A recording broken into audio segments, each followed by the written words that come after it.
اعوذ بالله من الشیطان الرجیم بسم الله الرحمن الرحیم. ډیرو ګرانو او قدردانو لیدونکو د پروګرام مرکه سره زم وحید یوسفزی هله کومه ټول ملګری روغ جوړ او خوشاله. نن ګرانو ملګرو د دغه مرکه موږ د یو داسې شخصیت خواله راوړې ده. د یو داسې شخصیت خواته موږ نن ناس یو چې د مردان د خاورې حوالې سره ذکر کیږي. مردان خاوره ډیره زرخیزه ده. دغه خاورې ډیر معتبر خلک زیږولي دي او په هغې کې یو اسرار د تورو صاحب هم دی. اسرار د تورو صاحب خپل ټول ژوند یا که د دې د بل ورور خبره کوم امر شفق صاحب دی خپل ټول ژوند پښتو ادب ته وقف کړی دی. کله هم چې د پښتو خبره راغلی ده دغه دواړه وروڼه دغه خدمت لپاره چمتو ولاړ دی. اسرار تورو صاحب د یو ډېرې علمي کورنۍ سره تعلق لري. د علم او ادب دا کورنۍ ډېره جوته نامه لري. نن به په دې مرکه کې د اسرار تورو صاحب سره په دغه هر اړخیز ژوند باندې به د دې خبره اترې کوو. کوشش به مو دا وي چې مونږ مرکه مختصره وکړو، خو د دې د ژوند چې کوم دی ډېر خور اور دی په دغه حواله که دا مرکه لږه د طوالت ښکار کېږي نو د هغې لپاره د وړاندې نه بخښنه غواړم. راځم به د اسرار د تورو صاحب سره به خبرې اترې کوو. اسرار صاحب وایي چې یاره زه اسرار به تا ته څه وایم، زه په څه پوهېږم ما له څه راځي. دا د دومره اعلی ضرب او د دومره لوی خلک دی او د لویو خلکو همدغه خصوصیات دي او همدغه خوبي ده چې دوی به همیشه ځان ډېر واړه حسابوي او همیشه دپاره به چې کوم دی د نورو خلکو د احترام د ریسپیکټ او دغه خبره چې راځي نو بیا دغه لویو خلکو ځان وړوکی حساب کړی دی. خو حالانکې داسې نه ده. د دې خلکو د اسرار تورو صاحب یا د ممر شفق صاحب خدمات چې کوم دي نو هغه د هیچ چا نه پټ پناه نه دي. نن ګرانو ملګرو راځئ چې د اسرار تورو صاحب سره مشغول شو. السلام علیکم. وعلیکم السلام. اسرار تورو صاحب اول خو ستاسو ډېره زیاته مننه چې په دې دومره مختصر وخت چې دی نو ځکه د ماښام وخت دی دومره مختصر وخت کې تاسو زموږ لپاره وخت وویسته، د خپل پښتنو لپاره مو وخت وویسته، خپلو مینهوالو لپاره. نو ستاسو اول ډېره زیاته شکریه ادا کوو. زه ستاسو ډېر ممنون یم چې په دې سخت موسم کې او په دې حالاتو کې تاسو زه یاد کړم. زه خو ستاسو د خپو د خاورو برابر هم نه یم او ما خپل ټول ژوند د علم او ادب په لمن کې تیر کړی دی او کوشش مې کړی دی چې زده کړم او چې څه مې زده کړي هغه نورو خلکو ته ورسوم. په دې لحاظ چې تاسو زما یادګیرنه وکړه نو دا مو زما ډېر زیات قدر او عزت وکړه. خدای ګران شي، الله تاسو له ډېر ژوند درکړي. ډېره مننه اسرار تورو صاحب. دا خو ستاسو حق دی او په موږ باندې مو احسان دی چې دا موږ چې نن چې کوم دی یو دوه ټکي لیکو یا د ژبې سره اشنا یو د خپلې مورنۍ ژبې سره، دا هم ستاسو مشرانو برکت دی چې تاسو پښتو تر دې ځایه را رسولې ده او موږ هغه د مزو ژوند یا زمونږ دی او هغه سخت چې کوم دی هغه کړه مې تاسو تېرې کړي دي. بهرحال اسرار تورو صاحب ستاسو ژوند خو لکه د سپړ د کتاب دی، خو بیا هم ځینې خلک به داسې وي که موږ د نوي کول خبره کوو نو نوي کول ځینې خلک داسې دي چې هغه د نورو ژبو ویونکي دي، د نورو ژبو طرف ته چې کوم دی مایله دي. نو که هغه خلک تاسو ګوري نو شاید چې داسې خلک وي چې هغوی ستاسو د ژوند نه یا ستاسو د ابتدایي ژوند نه چې کوم دی واقفه نه وي، یا داسې خلک به پکې هم وي، ګمان کوم داسې چې څه خلک به پکې داسې هم وي چې ستاسو د نوم نه به هم واقفه نه وي. دا ځکه په وثوق سره وایم چې یو ورځ ما په مردان کې په خاکسار کې ما د اندیش شمس القمر صاحب د کور پوښتنه کوله نو چاته پته نه وه چې اندیش شمس القمر صاحب یو دومره لوی شخصیت د شهنشاه غزل چا نه پېژنده، د هغې د کور په محله کې چې کوم دی چا نه پېژنده. دا ډېره زیاته د تعجب خبره ده. نو دغه حوالې سره زه وایم شاید که ځینې خلک داسې وي چې هغوی ستاسو د نوم نه واقفه نه دي، ستاسو د ژوند نه واقفه نه دي، نو خپل ابتدایي ژوند حوالې سره راته څه ووایي. زه اسرار الرحمن اسرار د تورو په تورو کې د حضرت مولانا محمد عنایت الله په کور کې پیدا شوی یم. زمانه مخکې زما دو مشرانې خویندې وي او زما دوه رونه په ماشوموالو کې وفات شوي وو. نو د دې وجې په کور کې زما یو اهمیت و. دا په تاریخي لحاظ سره د ستمبر 1941 15مه نیټه وه. اندیش شمس القمر صاحب زمانه 6 کاله مشر او ډاکټر اسرار صاحب هم څه لږ غونته داسې ښکاري چې زمانه مشر دی. د زما والد صاحب دینی عالم هم او چې زما سترګې وغړولې او پوهېدم نو ما به دا لیدل چې هغه وختي خدمتګار تحریک سره منډې تړې والې. کله چې زه په سکول کې داخلېدم نو زما والد صاحب کلي کې نو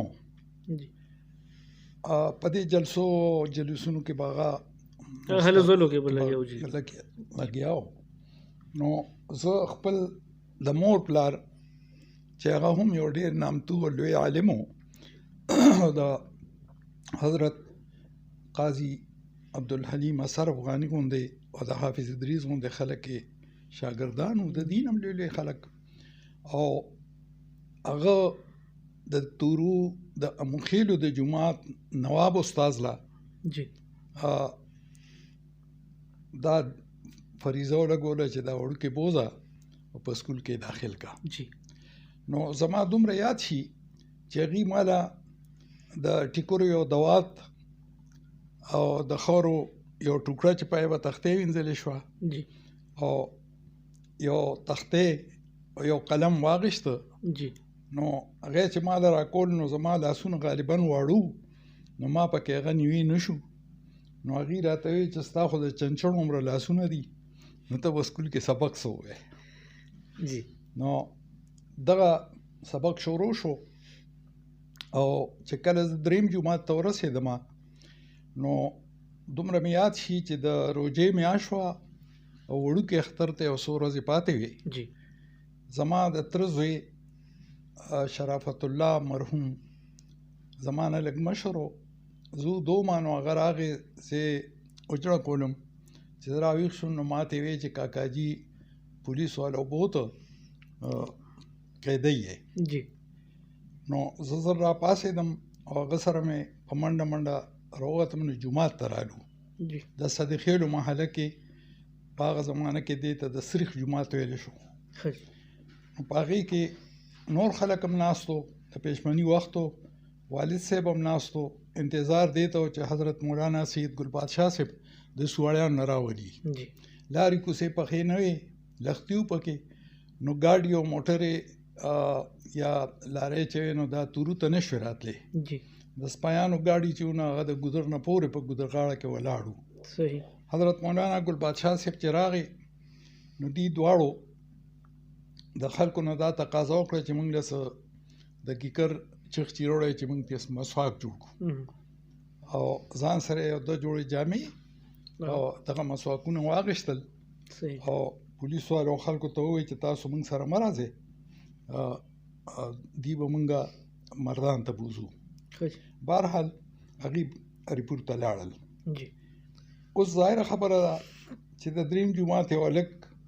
څه ورځې پس په دې پوه شو چې زما خو د تپوس څوک نشته،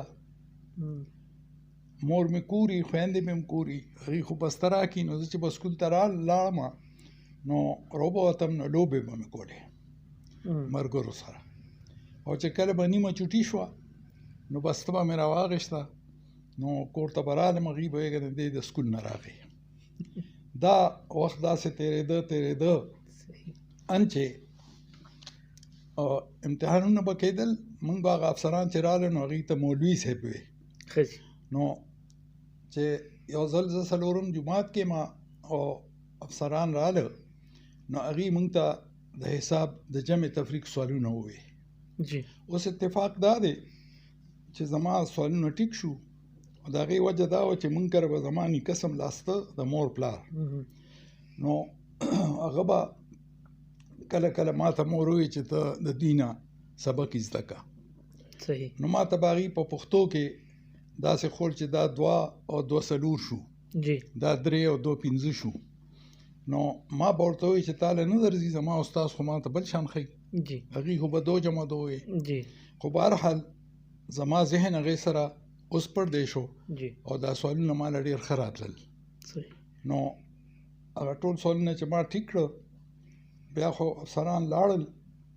او زما یو ملګری و ذاکر الله نوم یې و، جی نو هغه ما ته وایي چې اسراره ته سکول ته نه راځې او ستا سوالونه ټیک شي. جی او موږ راځو، زموږ غلط شو. صحیح. نو ما اړه کې وایي که نه دی ما ته وایي چې تا نقل کړی دی. نو ما ورته وایي ته ما سره په ضد سوالونه وباسې. نو هغه راته وایي چې ته ما سره په ضد ډولکۍ وایې. نو ما له دې جواب نه راته. زه چې کور ته لاړم نو ما مور ته ووایي چې دغسې زما ملګری دی ذاکر الله نوم یې دی، هغه ما ته دا خبره وکړه. نو هغې راته وایي چې ښه دا خو د زینبې بیا زوی دی او دوی خو کسبګر دي، دوی له خو ډولکي ورځي، دی خو درته ښه خبره کړې ده چې سبق خو ستاسو کار دی. نو دا سبق ځکه زمونږ کار و چې زما ټول خاندان مشران دا دینی عالمان و، چې کوم بیا وروستو انګریزي سبقونه یې نو هم کم از کم 10 بیا پاس کړو. زما والد صاحب ډېر په ځوانۍ کې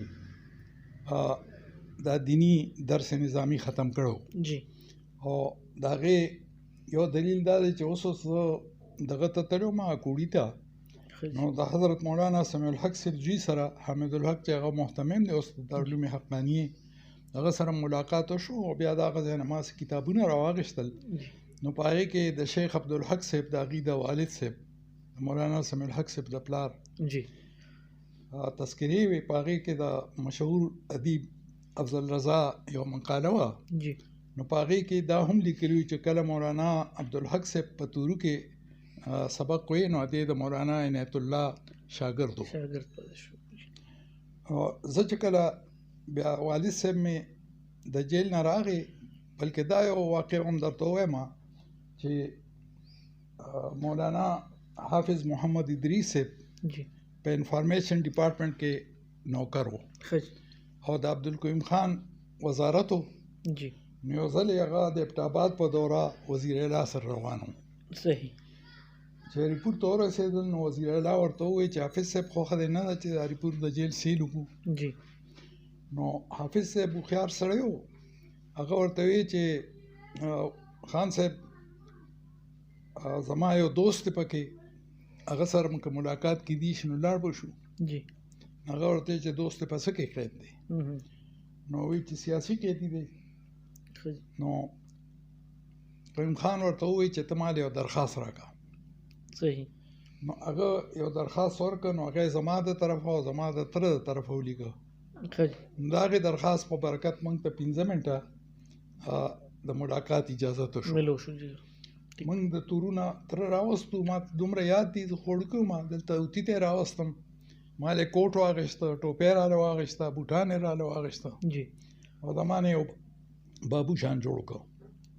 نو ریپورټ ته بوتلم. هلته چې بیا موږ شپه وکړه او سهار له جیل ته لاړو، نو یو ګیټ باندې چې ننوتو نو هم زموږ تالاشي وشوه. بیا بل ګیټ ته چې ننوتو نو یو سپایو بریتو هغه زما بیا تالاشي کوله. نو زه وړوکی وم، ما ورته ویل ته ما سره څه ګورې؟ نو هغه راته وایي چې بچې چا خو کاغذ نه دی درکړی. نو ما وی نه. هلته بل ورته آواز وکړو چې دی خو ډټوه دا د هندوانو ملګري دي. نو زه حیران شوم چې زما ملګری خو نور الحق دی، انوار احمد دی او خان غالب دی، دا خو ټول هندوان نه دي، دی خو مسلمانان دي. خو بهرحال زما په ذهن باندې دا یو چاپ کېناسته چې مونږ خلکو ته خلک هندوان هم وایي. صحیح. نو مونږ کره به پښتون رسالې پرتې وې، اوس هم د هغې کاپي نیمه چېرته مونږ سره پاتې ده. 1939 زما د پیدایش کال دی دغه، او د هغې نه د وروستو کلونو. خو کله چې دی جیل ته لاړل نو دا یره به وه چې د کورونو تلاشي دي نو دا قسم کاغذونه او کتابونه چې نو دا به هغې ډډې ته کوله خو زما مشره خور چې وه نو هغې له پښتو ورته او لوستې شوه زمونږ کور چونکې د عالمانو لکه څنګه چې ما تاسو ته ووایي چې زما والد صاحب د دومره لوی عالم استاد و نو دغه شان چې کله د افغانستان کې دا انقلاب راغی نو د حزب اسلامي لیډر حضرت مولانا یونس خالد صاحب هغه به تورو ته د هغه ملاقات له راته ځکه چې هغه هم د شاګرد پاتې شوی د عالمان د خپلو استادانو ډېر قدر کوي نو دغه یو رڼا زموږ کور کې وه نو د پښتو ځینې کتابونه به د جنکو هم اسکول کې خو سبق نه وي په هغې کې خاص کر ماته چې یاد دي د رحمان بابا دیوان به هغې لوسته رشید البیان یو کتاب و هغه به یې لوسته د اخوندرویزه بابا بعضې کتابونو نو هغه به دې ته ښولي شو باقاعده د مونځ او دس مسلې دا به ورته ښولې د قرآن شریف ترجمه به ورته ښوله نو په دې طریقه هغې خور زما تربیت کو او په ما باندې به یې خطونه لیکل پلار ته او پښتون رساله به یې را باندې لوسته نو هغې سره دا فایده وشوه چې ما د پښتو لوستل کولی شو ریډینګ مې کولی شو په دغه روزو کې زه خپل پلار پسې ډېر زیات ناجوړه شوم د هغې وجه دا وه چې تاسو سوچ وکئ چې د کور سربراه لاړ شي غریب خلک وي نو هغه مصیبتونه پرې راشي زما مور او خویندې به خفه وي د هغې په ما مسر و نو زه حافظ محمد ادریس پېښور ته بوتلم او سیول کوارټرونو کې مې هغې کره څه ورځې تېرې کړې هغې به په سایکل له ډیډینګ هسپتال ته بوتلم او ما له به د ډاکټرانو دارو راوړل یو ورځ هغوی زه ریډیو سټیشن ته بوتلم په هغې کې د بچو پروګرام و او پینده خان او توکل خان نوم یې سړي لګیا و هغې خبرې کولې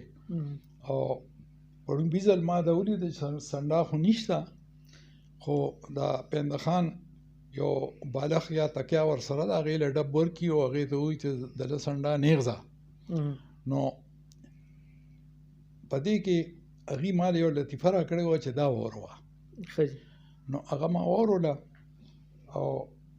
هغه لطیفه دا وه چې یو سړي وچه او سوځېدلې ډوډۍ خوړلې وه نو په ګېډه کې درد شو چې ډاکټر له لاړ هغه په تخته څملو په سترګو کې وله ټکی اچو نو هغه ورته وایي چې ډاکټر صاحب زما خو ګېډه خوږېږي او ته ما له په سترګو کې دارو اچوې هغه ورته وایي دا ځکه چې ستا سترګو نظر ټیک شي چې بیا وچه او سوځېدلې ډوډۍ نه خورې دې واقعاتو زما په ژوند دا اثر وغورځو چې زما پښتو ژبې سره پښتو ادب سره پښتون قوم سره یو محبت پیدا شو بیا چې زما والد صاحب د جیله راغی نو هغوی زه ځان سره کوړي ته بوتلم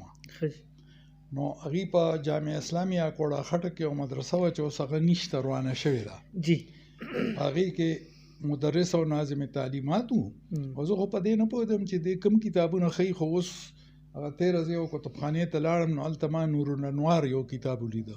نو ما ته یاد شو چې زما والد صاحب په خپل درس کې دې کتاب تدریس هم کو نو دای کې زما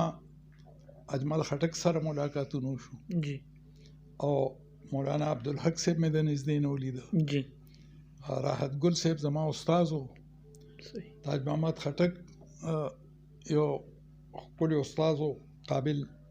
هغه سره ملاقات شو داسې نور کسانو نو یو قسم په ذهن کې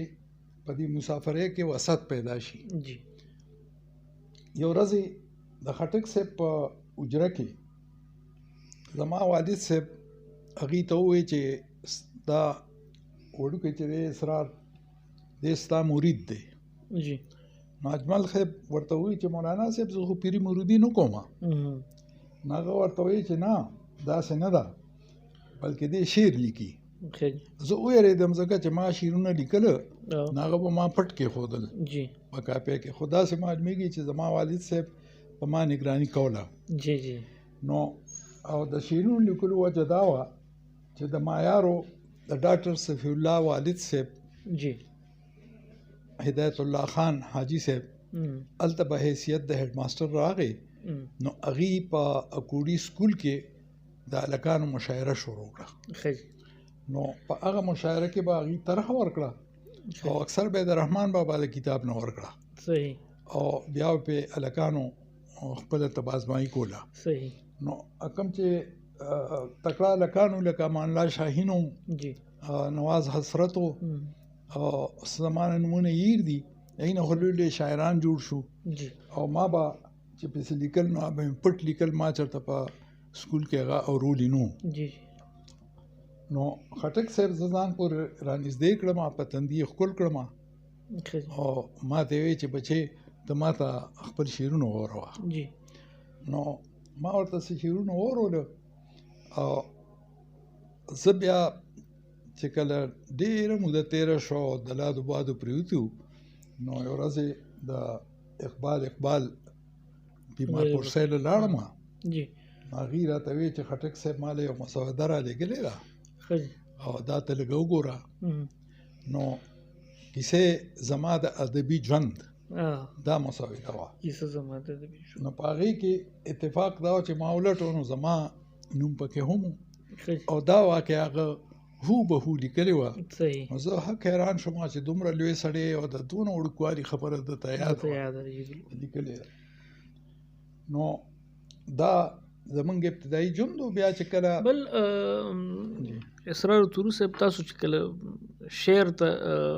شعر مو ولیکه دا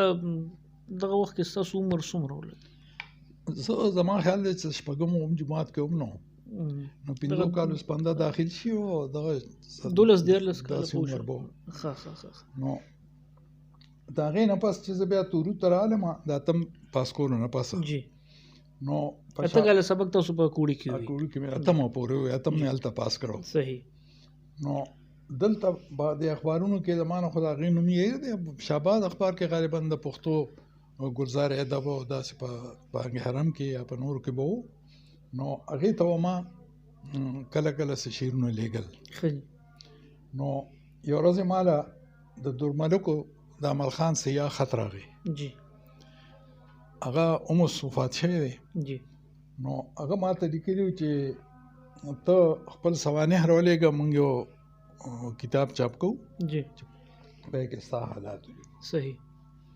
نو غالبا ما ورته ولیکل چې زه په 1939 کې پیدا شوی یم اوس په نهم جماعت کې هم دغه مې سوانح دي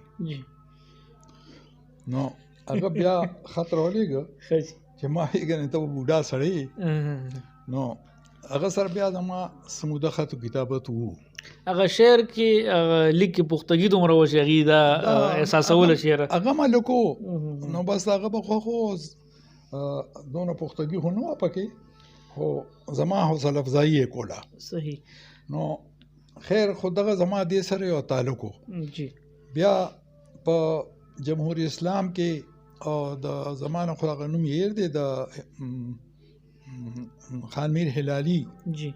یو پرچه په هغې کې به کلام چېرته راغی صحیح زه په کالج ته ورسېدم په شفق کې زما یو نظم راغی خوب د هغې عنوان جی جی نو شفق د کالج نه چې په کومه رساله وه نو هغه خوب نظم چې و نو هغه کلي کې خلکو ولوستو مشرانو مو ولوستو نو زما هغه راز چې نو هغه خلکو ته پډاګه شو صحیح په دې کې به د منیخیلو جمعدار بابا بیا ما ته کله کله خوب یادو صحیح نو دا کالج کې شوم نو هم بیا بانګ حرم ته ما لیکل نورو ته مې لیکل د اباسین ته به مې ولېږه کله کله ایکا دوکا مضمون صحیح او نثر مې هم لیکه او نظم مې هم لیکه جی په دې کې چې 12 ما پاس کړ اف ایم وکړ جی نو ما سره خپل دا احساس و چې موږ غریبانان یو او زه نور سبق نشم ویلی جی زما پلار د الله پاک وبخي هغه له ډېر چل نه ورتل خو یو د والو چل نه ورته یو د کنځلو چل نه ورته جی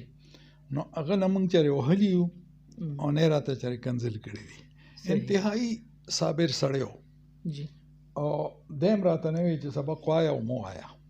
ښه نو کنینو د دې اهلیت پکې وو چې هغه لږې لږې پیسې به راکولې شوې جی خو بهرحال ما د نوکرۍ کوشش شروع کړه ښه نو زمانه لږه ښه وه زه په ویلیج ایډ یو محکمه وه په هغې کې د ورکر په حیثیت برتی شوم او پېښور کې د هغې هغه ټریننګ یا تربیت و جی پېښور یونیورسټۍ ته مخامخ یو انسټیټیوشن و په هغې کې اوس هغه اګریکلچر سره دی صحیح نو اتفاق دا و چې په هغې کې زما په استادانو کې یو د مولانا تقیم الحق صاحب رور ښه جی جناب تنظیم الحق صاحب هم صحیح انسټرکټر و صحیح هغه د امریکې نه څه کورسونه کړي وو نو دلته راغلی و زموږ استاد و صحیح په دغه وخت کې زما په رومیټانو کې ضابطه خان اپریدی د جمرود یو شاعر ملګری و صحیح نو هغه ما ته ووایي چې اسرار ستا خوښه نه ده چې د پښتو آنرز امتحان ورکو جی ما یې دا خو به ډېره ښه وي خو موږ سره خو دونه پیسې نشته چې دا کتابونه والو جی موږ له به هغې 80 روپۍ د میاشتې راکولې ښه نو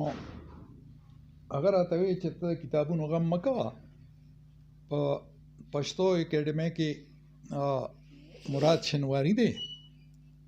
د هغه نه به زه کتابونه راوړم ښه جی نو هغه به کتابونه راوړل او موږ دواړه به سټډي کوله صحیح بیا چې امتحان وشو نو د خدای پاک فضل و زه په هغه ټولو ملګرو کې چې چا امتحانونه ورکړي اول نمبر رالم جی نو یو قسم حوصله افزایي مې وشوه چې ګنې زما د پښتو راځي جی او هغې سره مې د پښتو سټډي مې وکړه خوشحال خان خټک مې وکته رحمان بابا مې وکته حمزه شینواري مې وکته صحیح نو د هغې نه پس بیا زه دغه محکمه ختمه شوه نو دغه ته لاړم ایجوکیشن ډپارټمنټ کې ایز ا ټرینینګ ریپورټ ته لاړم ښه هلته زما یو دوست ما ته ووایي ملګری مې و چې زمونږ ټولو ملګرو خو به اوس بي اے کړي جی او موږ سبق پرېښوده هغه هم کالج کې زما ملګری و جی نو موږ د بي اے تیاری شروع کړه صحیح نو کله چې موږ د ریپورټ د ټریننګ نه د سی ټي یا جے اے وي ټریننګ چې وینه ورالو نو موږ بي اے هم کړو ښه نو ګویا سکول ته چې موږ رالو نو د بي اے په حیثیت رالو صحیح او په نمبر 2 های سکول مردان کې زما ډیوټي شو ښه په دې کې یو خبره چې اوس دې وخت کې زما ذهن کې تازه ده هغه دا چې زما ټول شاګردان چې ما به دا کوشش کو چې هغې سره د کشر ورور په شان سلوک وکړم جی چونکې زه پلار سره نه وم والی نو زما وال نه خوښ ښه جی نو ما به شاګردانو له سزاګانې نه ورکولې ډېر کم صحیح بیا ما په اخبار کې په دې باندې مضامین لیکل شروع کړل چې په سکول کې سزاګانې نه دي ورکول پکار جی ما په هغې کې یاد دي دا لیکلي وو چې سزا 3 قسمه ده جی یو جرمانه لګول دي نو کله چې استاد په هلک جرمانه ولګوي او د هغه جرم معاف شي نو د هغه په ذهن کې دا خبره پریوزي چې دا پیسه قاضي الحاجات دی جی سبا چې دی چېرته بابو شي یا پټواري شي نو د خلکو نه رشوتونه اخلي صحیح بله خبره دا چې دی په ډنډه باندې بنده ووهي جی نو هغه ته تکلیف وشي ځینې حساس هلکان چې نو هغې د دې په رد عمل کې سبق پرېږدي جی نو لہذا دا سزا هم دونه نه ده ورکول پکار صحیح او بله چې ډېره خطرناکه سزا ده هغه د کنځلو ده صحیح نو ما وایي چې استاد خو دې دپاره اولاد مور پلار دې لپاره لیږي چې پرورش وشي او دغه اخلاق وښیي تهذیب ورته وښیي نو دا خو د سره مناسب نه دي چې کنځل وکړي جی جی اکمل سعدآبادي جی څوک صاحب و نو هغه زما خلاف په دغه اخبار کې د دې په رد کې مضامین لیکل ښه جواب در جواب دغه شروع شو جی نو رازق نور صاحب زمونږ په نمبر 2 های سکول کې هیډ ماسټر و ښه هغه زه یو ورځ دفتر ته وغوښتم او دی چې کوم ځای دا تاسو رقم نو مخلې جی اکمل اسعدآبادي د کوهاټ تعالی کې چرته ها بنو کوهاټ ټیک ټیک او رازق نور صاحب هم دغه علاقه ماته خو صحیح پته نشته بنو غالبا صحیح صحیح ځکه دا غي او زوی مدثر نور بیا دته اے سی یا ډي سي هم پاتې شوی دی. ما ګومان دا کوم په هغه سکول کې څوک د عمل نه دا د بل ځای باندې لیکون کې صحیح نو اکمل صدابادي نوم یو جی جی رازق نور صاحب د دفتر ته وغوښتم نو ما ته وی چې سره ته زما برخوردار استا مضامین مزولم جی او اکمل صدابادي زما شاګرد دی دا غم لولم نو نن ما غته خط ولیکو خجی هغه ته مې ولیکل چې ستا په مضمون کې زور نشته تاسو لګیا او اصرار چې لیکي نو هغه دلایل وي نو ته دا سپری دا مې شکریا ادا کړه ما هډ ماستر او هغه په خپل ادیب جی او کتابونه هم چاپو جی نو د دینه پس چې کله پدې کې دا خبره و چې په پنځم جمعات کې پښتو غیر لازمی او مضمونو خش د دې په مقابله کې عربي او فارسی و جی نو فارسی خو چانه وی استاد نو جی او د عربي استاد وو خو زیات نه تا غسر په 15 لکانو صحیح باقی 200 لکان چې ونو غیبا پښتو به بیا او د پښتو استاد په سکول کې نو صحیح نو ما انچارج ته وې چې دا پښتو یعنی دا پښتو سره چې کوم دي مېره مور سلوک دا وخت نه روان دي لکه دا مونږه چې اوس خبره کوو د پښتو لپاره چې وو دا وړاندې نه چې کوم دي تاسو د وخت نه نو اغي ته ما وې مې خیر دې که زما پیریډونه ډیر شي جی دا پښتو به زخم صحیح نو ما اغي سره پښتو واغښتا الکان ډیرو په سکول کې به کړپ ناستو په کلاس کې نو ته کې موږ د تکلیف وو جی زه نو خو ما به د پیښور نه د وړو وړو کیسو کتابونه راغوښتل او هغه به یو ورکله ما ورکړ هغه به کلاس ته اورول خج هغه کې به الکانو ډېر دلچسپي غشتا جی کپره د حافظ ادریس یو کتابو خج وړو کې وونته کیسه یو پکې هغه څنګه دا اوس حالات دي داسې قسم حالات پکې خولي شو جی جی جی او دغه سينو کتابونو نو خپل کتابو مو زما شاګردانو پکې دلچسپي غشتا جی دا خبره ما دې پاره وکړه چې زما په شاګردانو کې یو وړو کې شاګردو دا غنوم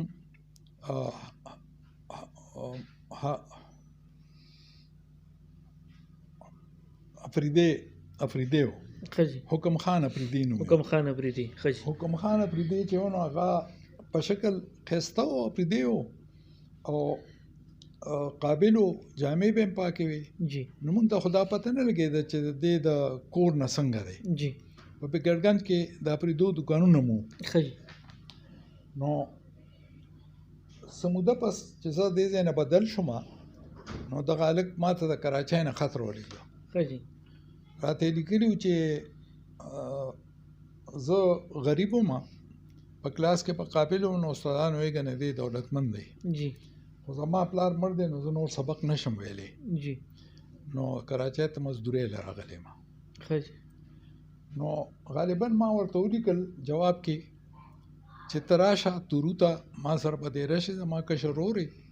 او د بي اے پورې به زه تا سره امداد کوم سبق به ووایې جی هغه بیا ولیکل چې زما په ذمه باندې ډېر کارونه دي او زه درتلی نه شم موږ اپریدي چې نو دوه کار راځي یو ټوپک چلولی شو او بل ډرایوینګ کولی شو صحیح زه بدل ته ټیکسي چلوم خج چنانچه هغه د ټیکسي چلو او کېده چې هغه په دې ټیکسي کې ترقي وکړو امریکې ته لاړ خج نو دا غځای نه سختونه ما ته را لګلو بیا خطونه بند شو خج نو اوس چې په دې 13 میاشتو کې اکتوبر 27 باندې زه د غاښونو د علاج لپاره پیښور ته لاړم او په یونیورسيټي کې زوی سره ډیره شوم خج نو هغه ته په طریقه پته لګېدلې ده چې اسرار دلته راغلی دی ټلیفون وکړ چې درځم مې کرونا د مرزه نو ماړه کې وی چې د امریکای عادت ته او کریته براغلی اسنه نه جوړ شي جی نو هغه راغی نو اوس هغه د اویا کالو خج تاسو اندازه لګی چې د شپږم اوم جمعات یو لک به د 100 کالو چې زما شاګردو نو زه دې ته حق حیران شوم چې په دې دومره زمانہ کې چې سړی د امریکای چکرې مولا ګولې او د زامنو پلار شو اوغه تخپل استاد یاد دی او پښتنو کې دا یو ګډ څه خوبي شته خو دې تربیت غواړي جی زمونږ د قوم تربیت نشته یو لیډر پاسي هغه لوی لیډري قابل سړي ډېره ښه انګریزي ولا ورځي جی جی هغه خپل مخالف ته کنځل کوي صحیح نو هغه چې زمونږ د پښتانه نوجوان اوري هغه وایي کنه دا کنځل ښه کار دی ٹھیک د یو لیډر فرض دی چې هغه د خپل قوم اخلاقی او دینی تربیت وکړي او کم سپک کارونه چې په خلکو کې چې د هغې مخنیوي وکړي سیاسي مخالفتونه په خپل ځای لیکن اخلاقی لحاظ سره که د حزب اختلاف لیډري جی او که د حزب اقتدار لیډري د اسلامي جماعت لیډري جی د ټولو دا فرض دی چې هغوی د یو بل احترام کوي نو په دې به قوم کې یو بل سره مینه او محبت پیدا کېږي جی نو استاذي په دې ډول باندې مونږه جاری ساتلې وه صحیح په دغه ورځو کې ما د ایم اے اردو امتحان ورکړ صحیح اوس اتفاق دا و ناپوه ما چې ما به پکار دا و چې ما پښتو کې امتحان ورکړی وي هغه وخت کې لا پښتو ایم اے نو صحیح نو په بله ژبه کې مې ورکړی بهرحال ما په